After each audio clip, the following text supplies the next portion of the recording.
Hi, my name's James Williams and I'm here at Land's End because tomorrow I'm going to set off on a world record attempt to run from Land's End to John O'Groats. That's a distance of over 800 miles and the current record is just over 9 days, which means I'll be running for about 100 miles every day. Unfortunately, James's mental coach Evie Saventi and running coach Mimi Anderson, who holds the female world record time for the same challenge, could not be present. But they expose the difficulty of the task ahead. He's got to get up every morning and he's got to run between 90 and 100 miles and do that in enough time to give himself enough sleep, so recovery time before he has to then do it again. So if all of that goes well... He has all the right pieces in place. He does. To succeed. But anything can happen. Anything can happen. James could not attempt this challenge by himself. I'm Thomas and I'm part of his team, part of his crew that followed him on his mammoth attempt to John O'Groats. Alongside the other crew members, we guided him, fed him, and supported him on his insane journey.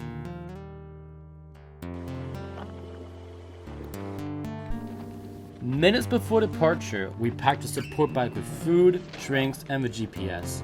The bike was key because it followed James every step of the way. Jamie was first on the bike for a 25-mile stint. Meanwhile, James was in the zone. For the last 6 months, he woke up at 4 a.m. every day, ran more than 300 miles per week, including 51-kilometer commutes to work. Now, it was go time. So Saturday, 25th of May, it's about 4:30 in the morning. I'm just about to set off on my world record attempt from Land's End to John O'Groats. I can't wait for you guys to follow me on my journey. Go boys! Hi James, we're getting the eggs ready.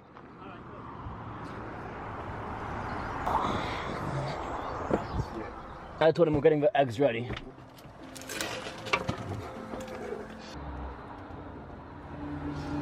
I don't know how much is a lot of coconut oil. Is he gonna have a heart attack with this shit? That's enough. Hey James, some sausages? Yes. Yeah. Thank you. Anything else you might need? Yeah, is there more coming? Yeah, there's more coming. Good.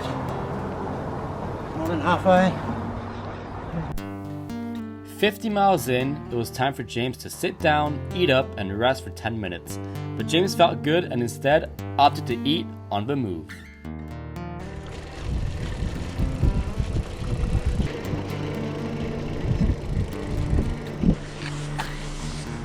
Yes, I think we're taking a left at this intersection. Every 4 miles, the bike met up with a motorhome to communicate James's needs. Plus, we double-checked the route among the crew. Yeah, all good. Left here, wasn't there? Yep. And then at every roundabout you hit, you're going straight on. There's got water at the top of the hill soon. Yes, of course. I'll take that one. Thank you. Top as well. Yeah. The bike protected James from vehicles and fed him every 15 to 20 minutes with smoothies, nuts, or baby food. The cyclist rotated every 25 miles. Here you go. So I'm doing this attempt for Hope for Children. Every day I've got a child that I'm doing the specific day for. Today is Mo, and Mo's Stories of Hope. So please donate on jamesrunsfar.com and you'll see the donate button. Thank you. 14 hours after his departure, James finally sat down. In other words, 3 marathons down, 1 more to go. After Kerry gave him a quick massage, he was back on his feet.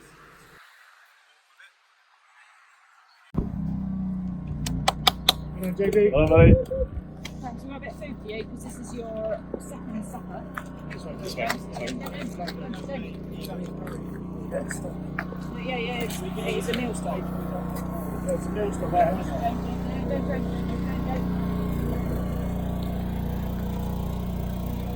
Oh, yeah, okay. Are you on the move? So I'll put some rice in there to get some carbs, right? This one? Next one. Well done, James. Day 1 was complete. James ran 104 miles, well on pace to break the world record. Now it was time for a massage, some food, and a 4-hour rest.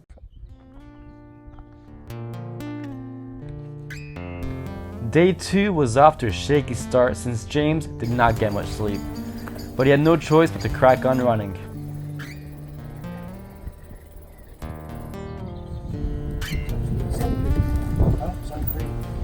Green, yeah, water. 5 litres water, yeah.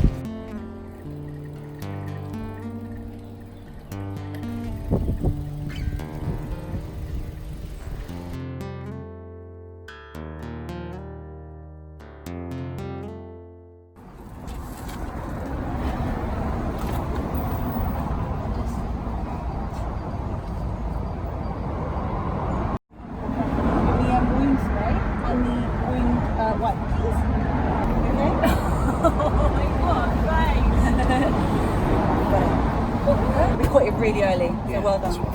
Yeah.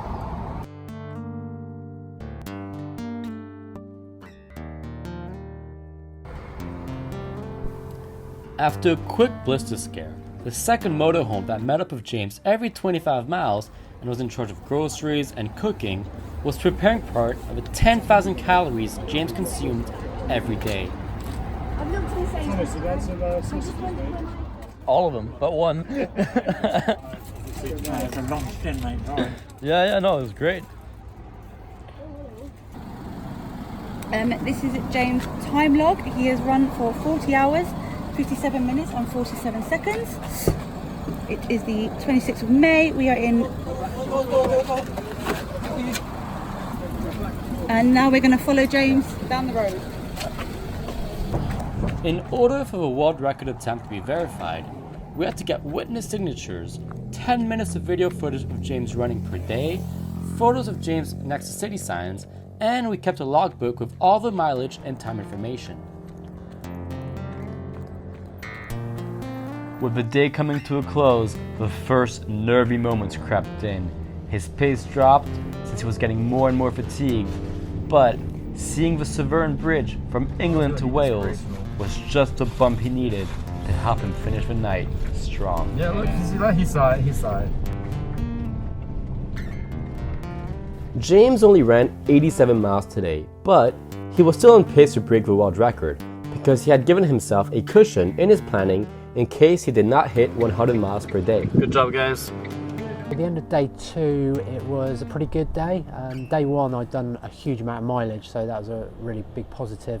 Day 2, I'd done slightly less mileage, but it was a really good day. I felt pretty good at the end of it. Felt good physically, mentally as well, and we found the crew were working really well together. We found a good place to stop after a bit of back and forth at the end of day 2. But yeah, it was generally pretty good going at that point. I was eating well, I was running pretty well, my legs weren't too stiff, I had Kerry the masseur there with me, so I was feeling positive at that point.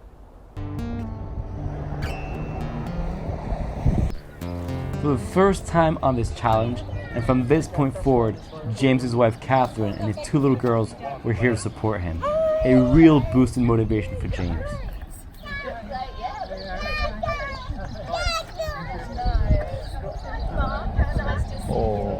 Should we have a picture of the family together? Come on, let's get a little pic.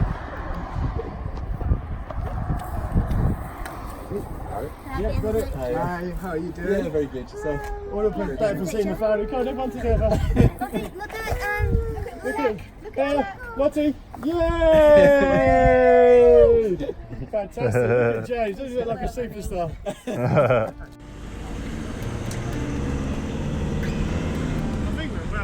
Go Jamesy! Go James! Oh, mate. There you go.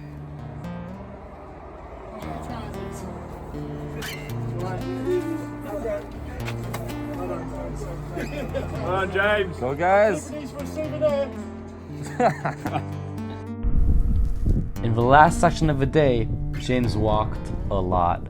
Again, the night session got the better of him as he only managed to cover 16 miles. From now on, James had to average at least 93 miles a day the rest of the way to to keep his world record dreams alive. Come on, James. Okay, we're gonna call it a day.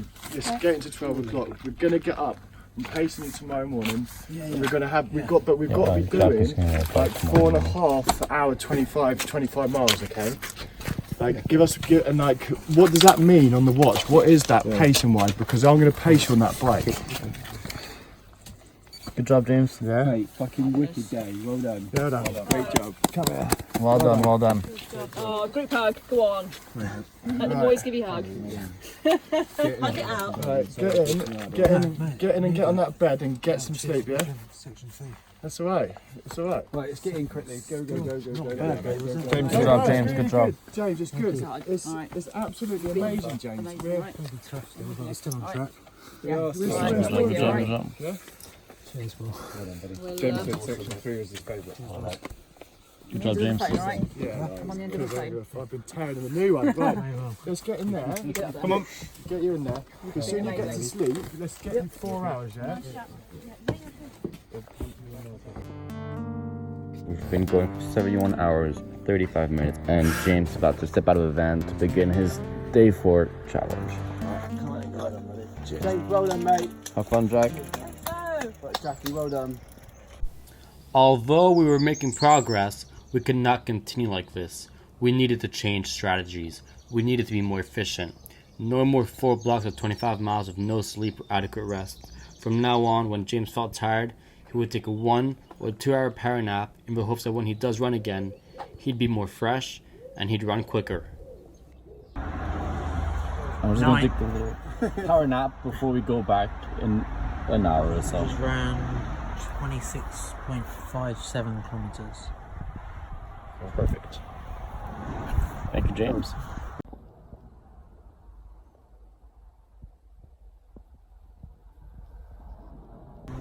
Exactly 10:41 on a Tuesday. Where's James?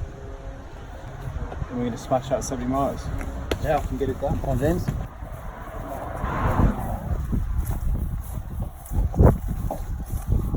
You know you've got it. You know you've got it.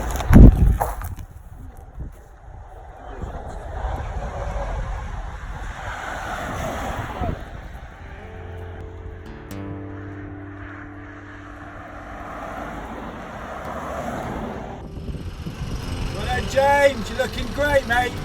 You are properly running and it looks fucking awesome.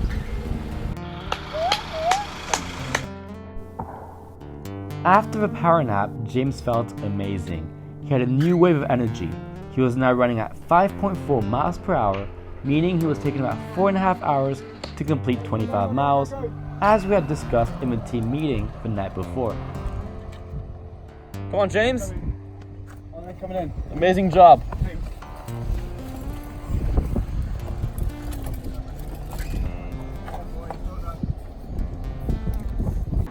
James, let's just keep feeding, right? Let's just keep it going in. Please give me a time check, Jamie. When do you want him?